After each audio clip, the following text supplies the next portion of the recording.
যশোর জিকরগাছা থানা গদখালি একটা ফুলের সাম্রাজ্য। দেখেন এই যে ফুল, সেই অস্থির। আপনারা আসতে পারেন এই এলাকায় ঘুরতে। আমি আসছি আমার একটা শুভাকাঙ্ক্ষী বাড়িতে। দেখেন কি একটা সেই রকম খালি ফুল আর ফুল। তো আপনারা আসতে পারেন এই গদখালি ফুলের সাম্রাজ্যে। কেটে না কেটে না কেটে না বলবে না। তো এখন দেখেন আমি আছি সে একদম অস্থির সেই ভিউ। শালি ফুল আর ফুল সেই। তো আপনারা যে যেখানে থাকেন অবশ্যই এই ফুলের সাম্রাজ্যে আপনারা ঘুরতে আসবেন।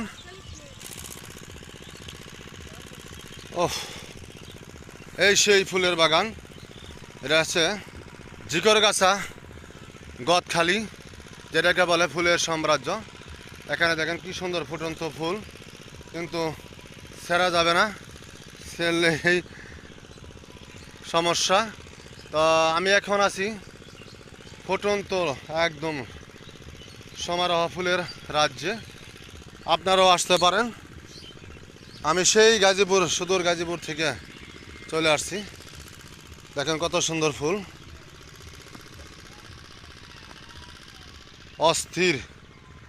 এত গোলাপ একসাথে আমার এলাকা আছে সাভার, ঢাকা।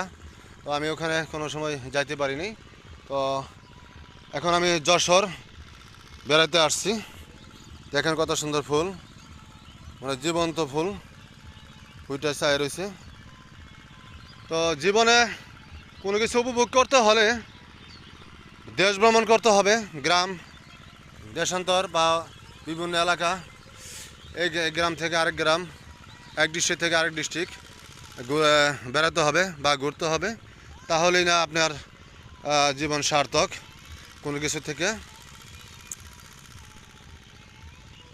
সেই আপনারাও আসতে পারেন এরকম একটা পরিচিতি এলাকায়, ফুলের সমারোহ এলাকায়। তো না আসলে বুঝতে পারবেন না তা কত সুন্দর একটা ভিউ এই এলাকায়। তো জীবনে বাঁচতে হলে, মানুষের জীবনে বাঁচতে হলে মনের আনন্দটা অবশ্যই জরুরি এবং কি উপভোগ করা জরুরি, মনের সাথে তাল মিলিয়ে। এবং কি ফুলের গ্রানটা সুবাস নিতে গেলে তো এই দেখেন অবস্থা। আমি এখন একটা ফুলের একটা গ্রান নিব। সেই মনটা জুড়ে গেছে, অস্থির।